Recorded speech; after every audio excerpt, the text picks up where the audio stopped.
Captain Kalen Vance stood at the viewport of the interstellar explorer ship Odyssey, watching the swirling mists of Cygnus X-7 below. The newly discovered planet was shrouded in dense fog and bizarre biological structures that sensors could barely penetrate.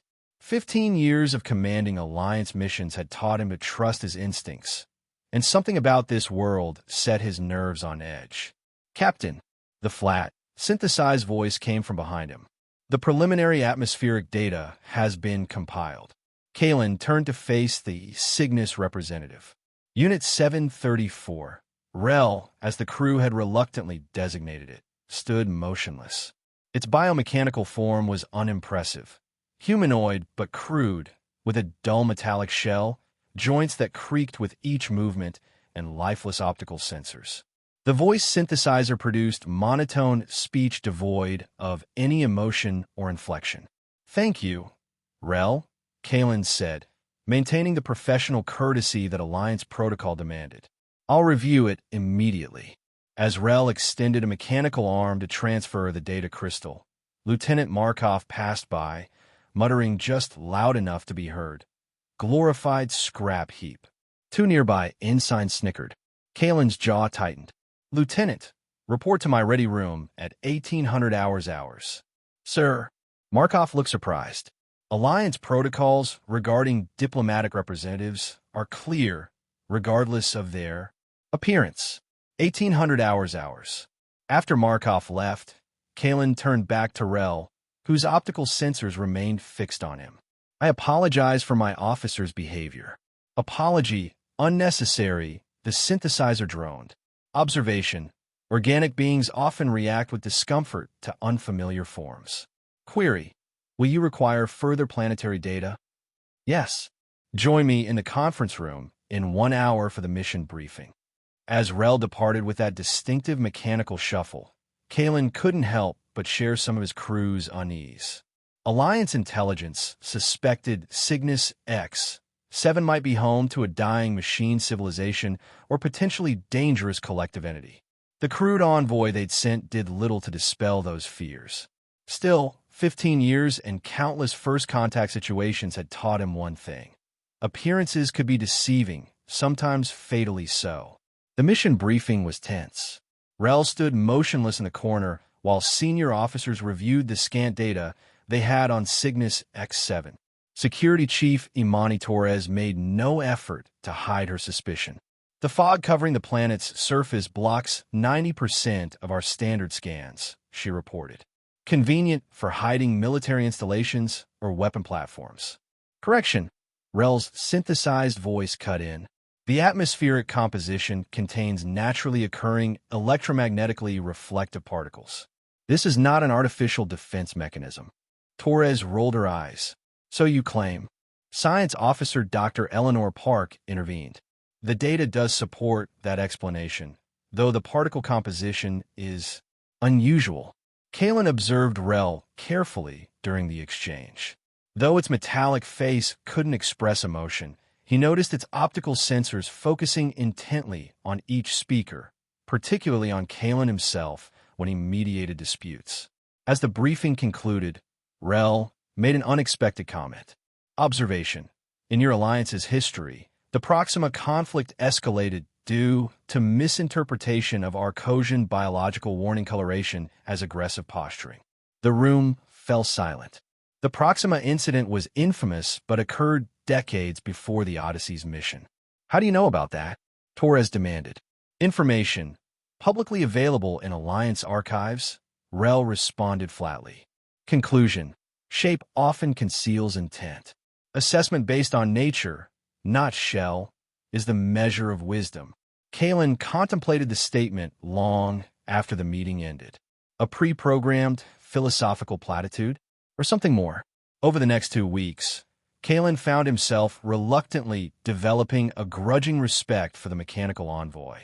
Rel's data analysis was flawless, often predicting technical issues aboard the Odyssey before the diagnostic systems detected them. Despite its awkward movements and emotionless speech, there was undeniable intelligence behind its actions. Kalen began scheduling private working sessions with Rel to analyze planetary data. During one such session, when discussing the artistic significance of certain biological structures on Cygnus X7, he noticed something strange. Rel's voice synthesizer briefly hesitated, almost imperceptibly, before providing analysis on aesthetic concepts. The hesitation wasn't mechanical failure. It almost resembled human uncertainty when approaching complex, subjective topics. "You seem to have an unusual perspective on art for a mechanical entity," Kalen noted. Rel's optical sensors fixed on him. Query: is art comprehension exclusive to organic consciousness? Typically, yes, Kalen answered. Honestly, art engages with emotion and subjective experience. Statement: perspective limitation. Rel responded after another microsecond hesitation. Alternative possibility. Different receptive mechanisms. Similar appreciation capacity. Before Kalen could probe further, an alarm blared through the ship. "Captain to the bridge." Commander Astrachan's voice came over the comm. On the bridge, chaos reigned.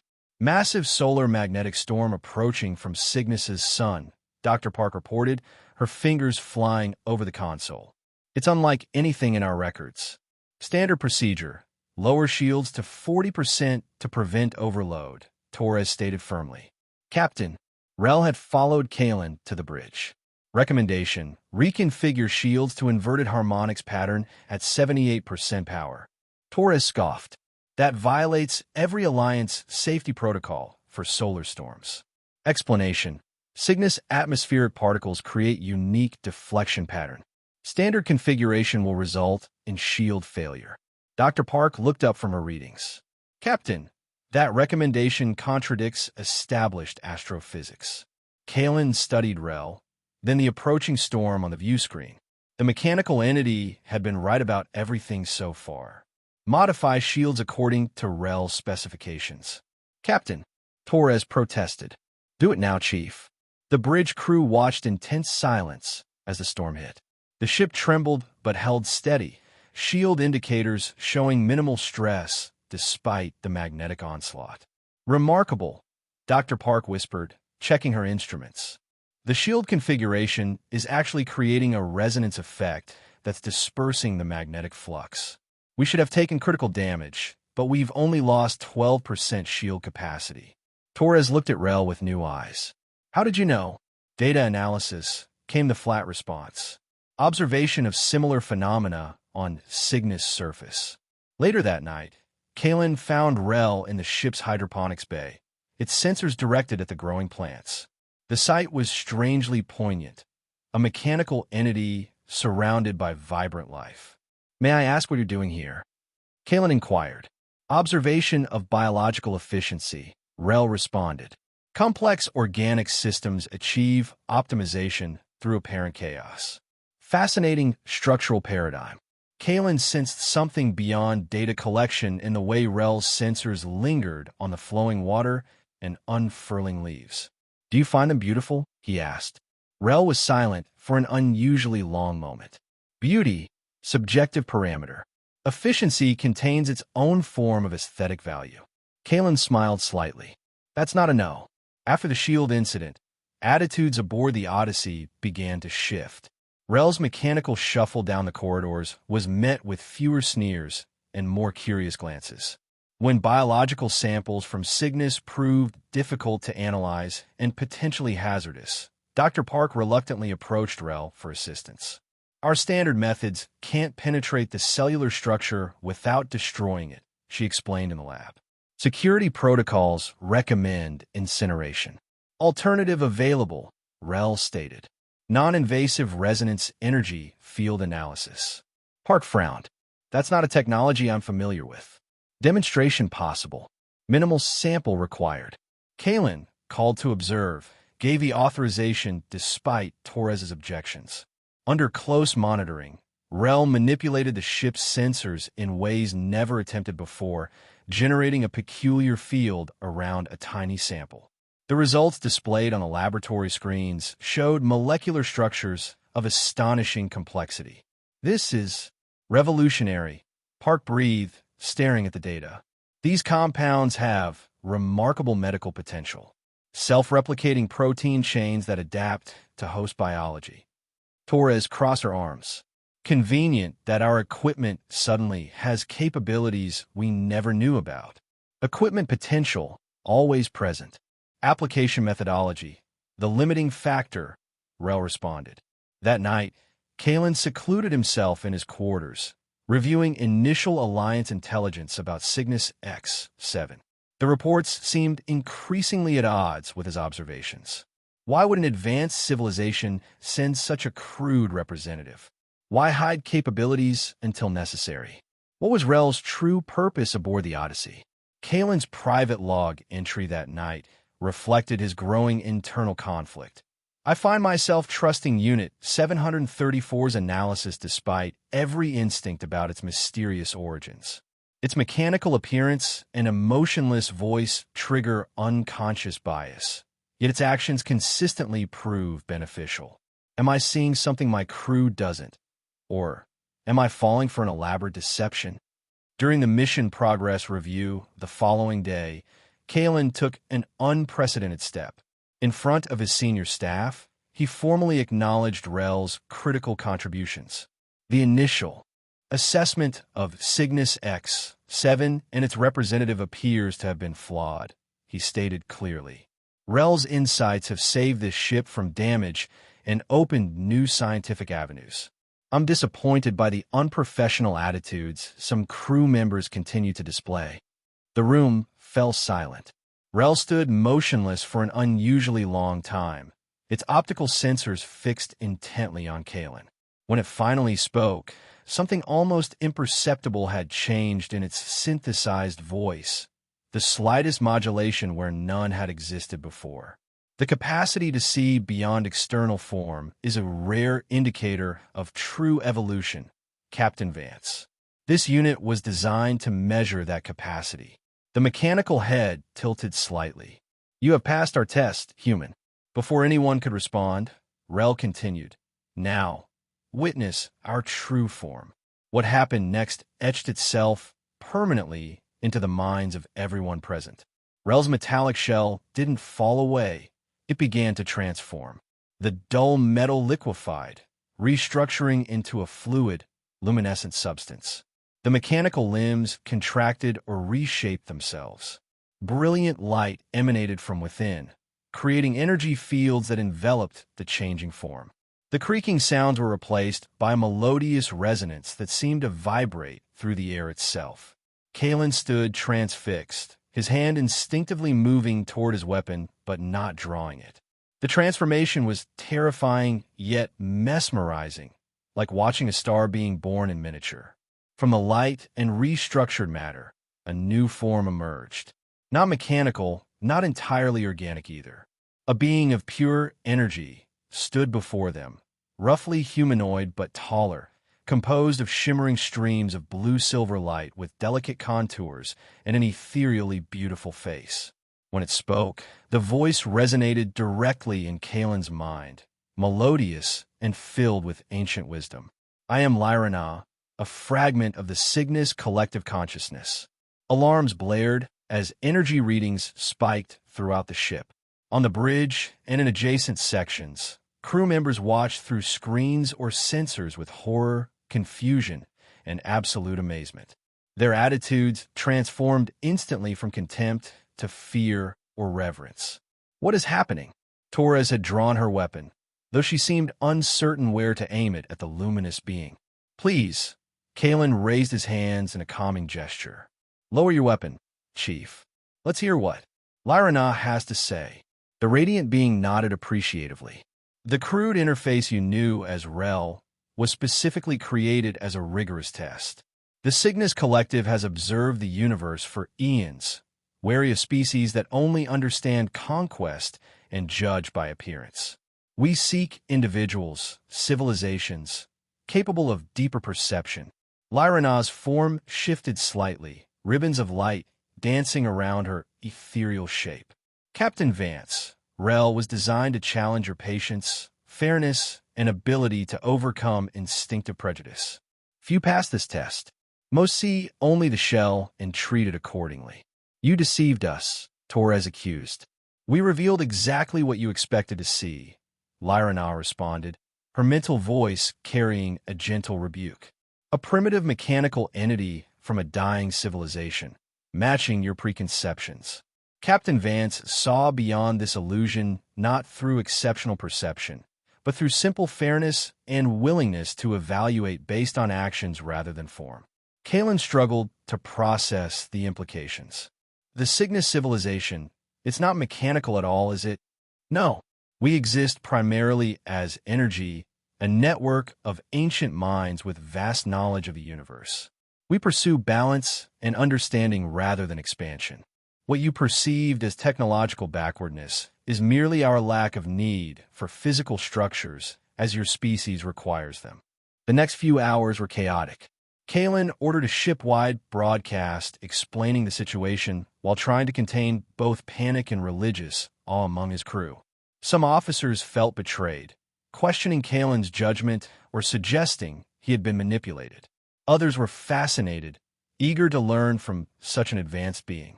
Those who had mistreated Rel avoided the central areas of the ship, ashamed or fearful of retribution. Commander Chen approached Kalen privately. You realize how this looks to some of the crew? You were taken in by an alien deception. It wasn't deception, Astrid. It was a test of character, one that most of us initially failed. He paused. Have you considered what might have happened if we had treated Rel as an inferior or threat based solely on appearance? The Alliance won't see it that way, she warned. They'll view this as a potential security breach. She was right. When the transformation report reached Alliance Command, the response was deeply divided. A military faction, led by the conservative Admiral Thorne, declared the Cygnus Collective a potential existential threat that needed to be controlled or neutralized. The diplomatic corps argued for cautious engagement. Admiral Thorne himself was dispatched to the Odyssey to assess the situation. Thinly veiled language for taking control or discrediting both Kalen and Lyra. During the tense days before the Admiral's arrival, Kalen and Lyra worked closely together to manage the situation aboard the ship and prepare for Alliance pressure. Their conversations deepened, exploring the nature of consciousness, individuality, and collectivity. Your form now, is this your true appearance? Kalen asked during one such discussion in his quarters, where Lyra maintained a relatively stable energy configuration for communication purposes. It is a translation, she explained, her mental voice resonating gently. My actual existence cannot be fully perceived by your sensory organs. This manifestation bridges our different realities. And the collective, are you still connected to it? Always. Luminescent patterns shifted across her form. I remain a fragment and a whole simultaneously. Your concept of individual identity doesn't fully apply. Yet you seem individual to me. You have preferences, opinions. Lyra's form brightened slightly, the equivalent of a smile Kalen had learned. I exist at the intersection. The longer I interact with singular beings like yourself, the more I develop distinct patterns. The collective values this diversity of experience. Can humans ever truly understand beings like you? Understanding doesn't require sameness, she responded. Only openness and recognition of consciousness beyond your familiar forms. You've demonstrated this capacity with Rel, recognizing intelligence despite its crude shell. These conversations fostered a deep respect between them, transcending species boundaries and physical form. When Admiral Thorne arrived aboard the Odyssey with an entourage of security personnel, Kalen found himself protective of Lyra in ways that surprised him. Thorne was a stocky man with cold eyes and a reputation for xenophobic caution. His first action was to sequester Lyra in a modified containment field for security purposes. This is outrageous, Kalen protested in the observation room outside the containment area. Lyra is an accredited diplomatic representative. A mechanical entity named Rel was accredited, Thorne corrected sharply. This energy being is an unknown quantity that infiltrated an Alliance vessel under false pretenses. The fact that you're defending it raises serious questions about your judgment, Captain. Through the transparent barrier, Lyra floated serenely, her luminous form undimmed by the containment field. She made no protest, which somehow made the situation feel even more unjust to Kalen. Admiral, with respect, you're making a critical diplomatic error. The Cygnus Collective could have revealed themselves at any time, or not at all. They chose transparency. After deception, Thorn countered. My techs are setting up monitoring equipment. We need to understand what we're dealing with before any diplomatic considerations. Kalen lowered his voice. Sir, the monitoring equipment you're installing, it's invasive neural scanning technology, isn't it? Designed for hostile interrogation? Thorn's expression hardened. That's classified, Captain. You've clearly been compromised by prolonged exposure to this entity. Consider yourself relieved of command pending psychological evaluation. But Kalen had anticipated this. Before Thorn's arrival, Lyra had subtly predicted the Admiral's likely tactics based on his psychological profile and previous encounters with non-human species. Together, they had developed contingencies. Computer, recognize Captain Kalen Vance. Authorization Epsilon 9 Theta. Recognized, the ship's computer responded. Implement Protocol Sanctuary, Diplomatic Protection Clause, all sections. Thorn's face reddened. What the hell are you doing, Vance? Alliance Regulation 7329.4, sir. A ship captain may invoke diplomatic protection protocols when an accredited representative is subjected to treatment violating established rights. The protocol requires a full hearing before Alliance Central Command before any invasive procedures. Override this nonsense immediately. Thorn barked at his aide. I can, sir, the young officer replied, examining her console.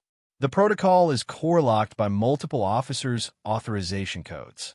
What Thorn didn't know was that Kalen had spent the days before the Admiral's arrival building support among his crew. Those who had interacted positively with Lyra, including Dr. Park, whose medical research had accelerated dramatically with the being's insights, had contributed their authorization codes. This is mutiny, Thorn seethed. No, Admiral, this is diplomacy. Kalen nodded toward the containment field controls. Release the representative. For a moment, tensions hung on a knife's edge. Thorn's hand moved toward his sidearm, and Kalen wondered if the situation would escalate to violence. Then, unexpectedly, every light in the section dimmed momentarily. The containment field deactivated without anyone touching the controls. Lyra floated forward, her luminous form brightening. Admiral Thorn, her mental voice projected to everyone present. Your weapons are temporarily non-functional, a precaution against impulsive action. No harm has been done to them. Thorn's eyes widened as he futilely attempted to draw his disabled weapon. Observe, Lyra continued calmly. In the air between them, a swirling energy pattern formed, coalescing into a three-dimensional image of starships in conflict. This is one potential future, Alliance forces attempting to contain or study Cygnus against our will. The image shifted to show devastating consequences. Ships disabled, systems failing across vast distances. We have existed for millennia without conflict, but we can defend our integrity when necessary.